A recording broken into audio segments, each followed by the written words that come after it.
Matindi na po ang galit sa kanya ng mga tao dahil sa mga sinasabi niya.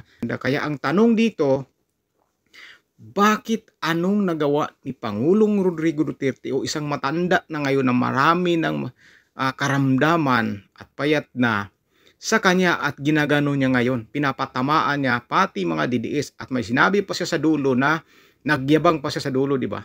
Nagyabang pa siya. Grabe yung ginawa ni Vice Ganda. Viral na viral po mula kahapon hanggang ngayon. Issue pa rin dahil sa mga sinasabi niya tungkol sa mga DDS at saka kay Pangulong Rodrigo Duterte. Hindi man niya pinangalanan pero ang patama alam na po natin kung sino pinapatamaan niya, di ba? Alam po natin 'yun. Kaya galit na galit ang mga tao sa kanya. Hindi naman lahat ng tao pero napakaraming tao pong galit sa kanya. Kahit pumunta po kayo sa page ni Vice Ganda doon sa Facebook niya o sa account niya sa Facebook, ang dami pong galit doon. Comments, reaction, galit po kahit lumang video niya. Matindi na po ang galit sa kanya ng mga tao dahil sa mga sinasabi niya. Ang tanong dito, ano kayang nagawa ni Pangulong Rodrigo Duterte sa kanya? At saka yung mga DDS, anong ginawa ng mga DDS sa kanya? Ba't nagkaganyan siya? Diba? Ganun kalupit si Vice Ganda po. Grabe po.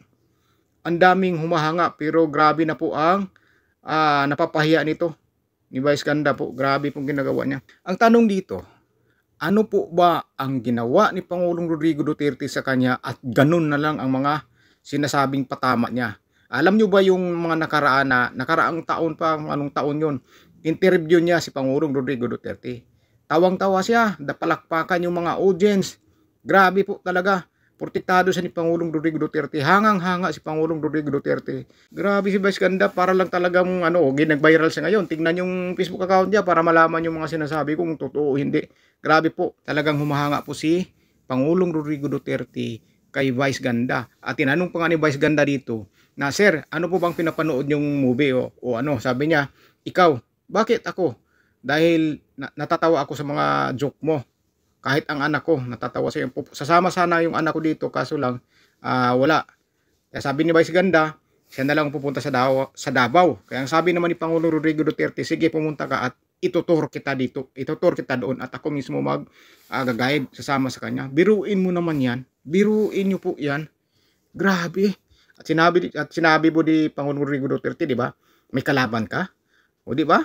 Sabihin mo sa akin. Ganun ka si Pangulong Rodrigo Duterte kabait kay Vice Ganda. Si Vice Ganda naman tuwang-tuwa dito sa interview na to. Balikan nyo po ito. Balikan nyo po ito sa YouTube. I-type nyo lang po Vice Ganda full interview Pangulong Rodrigo Duterte o Duterte. Makikita nyo po lahat doon itong interview na ito. Kung gaano kabait ni Pangulong Rodrigo Duterte kay Vice Ganda. Kaya ang tanong dito, bakit anong nagawa ni Pangulong Rodrigo Duterte o isang matanda na ngayon na marami ng karamdaman at payat na sa kanya at ginagano niya ngayon? Pinapatamaan niya pati mga DDS at may sinabi pa siya sa dulo na nagyabang pa siya sa dulo, di ba? Nagyabang pa siya. Grabe, huwag daw siyang subukan at saka bago niya sabihin subukan, may sinabi siyang matindi din doon. Grabe po kayabang ni Vice Ganda. Kaya bagay na bagay sa kanya yung attire niyang may sungay siya sa ulo. Bagay po talaga.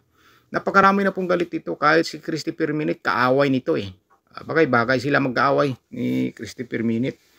Matindi po, marami na po itong napapahiyang tao si Vice Ganda pero tuloy-tuloy pa rin yung ginagawa niya. Akala niya napapatawa na niya yung lahat ng mga tao pero yung ginagawa niyang tao na example na insulto niya para lang tumawa yung mga tao, nasasaktan na po yung damdamin. Napapahiya na po. Ano kaya kung sa kanya mangyari yan? Ano kaya? Grabe, ang tanong talaga rito, ano bang ginawa ni Pangulong Rodrigo Duterte sa kanya? Napakabait ni Pangulong Rodrigo Duterte sa kanya. Hangang-hanga sa kanya. Pero ngayon, hindi mo alam kung bakit. Kaya marami po nagsasabi na bastos po talaga si Vice Ganda, bastos. Ako hindi ko po sinasabi na karamihan lang po ang nagsasabi. Kaya yung followers niya na 20 million kahapon, automatic po, ang bilis po, nagiging 19 million. Tapos tingnan nyo po yung mga reaction doon sa mga post niya sa Facebook account niya. Puntahan nyo po Vice Ganda, yung account sa Facebook. Doon nyo po makikita. Napakarami pong galit doon sa kanya at binabas po talaga siya ng husto. Wala pa akong nakikita doon na sinasagot niya eh. Wala pa po talaga dahil napakarami pong galit. Kanina umaga tiningnan ko 100 plus na yung reaction. Yung nagagalit halos na sa mga 60 na. Tapos bukod sa may mga galit, may mga tumatawa pang napakarami. Mayroon din naman sa mga fans doon, pero wala pa sa kalahati doon sa mga galit at saka mga nagko-comment na binabas talaga siya sa ginagawa niya.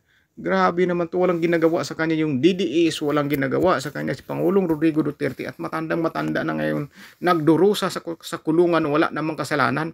Hindi pa nalilitis, ilang buwan na pong nakukulong doon hanggang lumalala na yung kalagayan sa katawan niya. Humihina na, pumapayat na.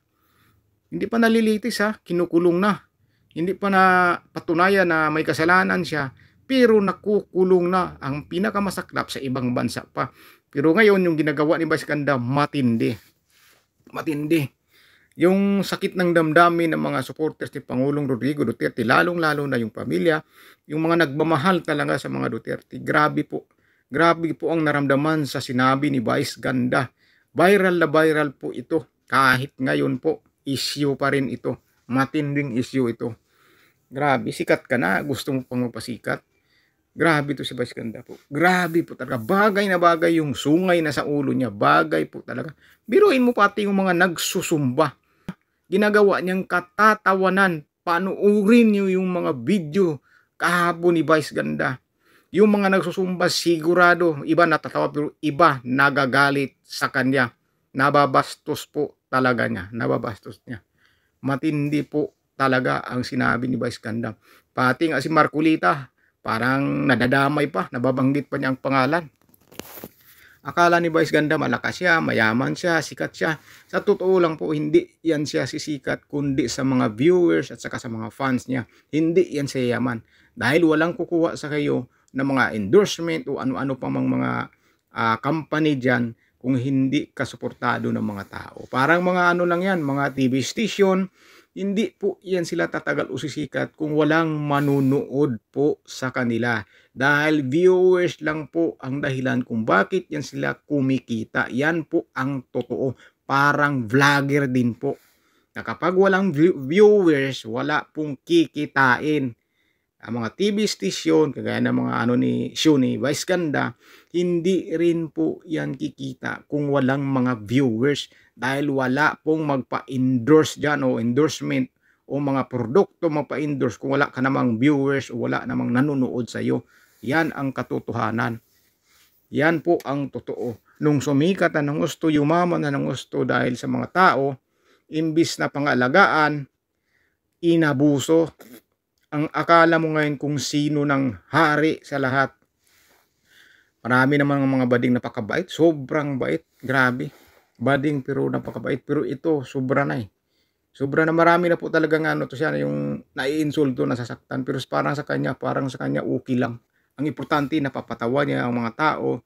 Pero yung taong napapahiya niya, grabe na po. Nasasaktan na po. Baka yung ibang mga kasamahan niya dyan, tinitiis na lang yung ibang mga sinasabi niya, yung mga yung mga contestant niya noon.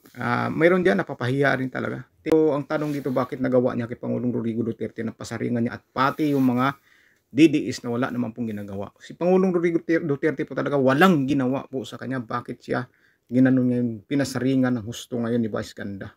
At hindi to si Vice Ganda, akala mo ganyan siya kabata palagi. Dahil mayaman siya. Pero tanggalin niyo po yung make-up, yung wig. Makikita nyo po ang hitsura ni Vice Ganda o ang totoong hitsura ni Vice Ganda. Makikita nyo po talaga. Kaya ano pong masasabi nyo po dito kay Vice Ganda, na ang katanungan dito kung ano po ba ang nagawa ni Pangulong Rodrigo Duterte sa kanya at gano'n na po ang pasarin niya at pati sa mga DDS. Ano po ang ginawa sa kanya? I-comment nyo po sa baba, mga kaibigan. I-comment nyo po para malaman po natin kung ano din po ang mga saloobin ninyo.